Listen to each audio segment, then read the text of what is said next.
Botswana has joined Belgium as a certified verification center for rough diamonds. This significant development establishes Botswana as a key player in the global diamond trade. The move comes in response to concerns raised by African diamond-producing nations about disruptions in the supply chain. These disruptions were a consequence of the Group of 7 nations' decision to impose sanctions on Russian diamonds. Initially, the Group of 7 had mandated that all rough diamonds destined for their member countries be routed through Antwerp, Belgium, for verification. This decision aimed to restrict the flow of Russian diamonds, believed to be a source of funding for the conflict in Ukraine. However, the centralized verification process in Belgium led to significant delays and increased costs for African diamond producers. This situation prompted protests and calls for a more equitable solution. Botswana, the world's second-largest diamond producer, emerged as a leading voice in addressing the supply chain challenges. The nation engaged in intensive discussions with the Group of 7 diamond technical team, advocating for a more balanced approach to diamond verification. These discussions proved fruitful, resulting in Botswana being granted permission to establish its own verification center.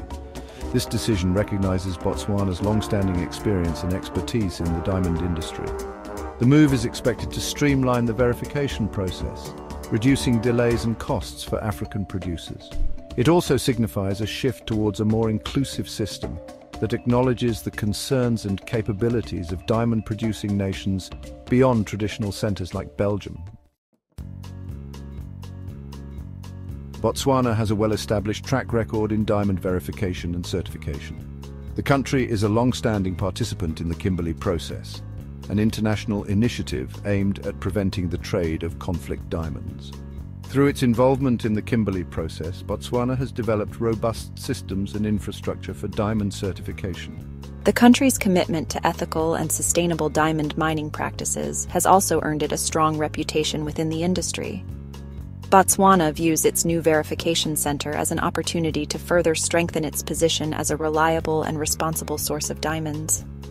The center is expected to bolster investor confidence and ensure the ethical sourcing of diamonds from Botswana. While the Kimberley process has been instrumental in curbing the trade of conflict diamonds, it has faced criticism for not going far enough. Critics argue that the process needs to be strengthened to more effectively address issues related to human rights, environmental protection, and transparency in the diamond industry. The addition of Botswana as a verification center alongside Belgium is seen as a step towards a more inclusive and representative system. However, industry experts and stakeholders emphasize the need for greater participation from other African diamond-producing nations. Countries like Namibia and Angola, with their own established diamond industries and experience in the Kimberley process, are considered potential candidates for future verification centers. A more geographically diverse network of verification centers would enhance the efficiency and credibility of the global diamond certification process. This move towards a more inclusive diamond trade is essential for ensuring the industry's sustainability and fairness. By including more African nations in the verification process, we can create a more balanced and equitable system that benefits all stakeholders involved. This is the journey to One Africa.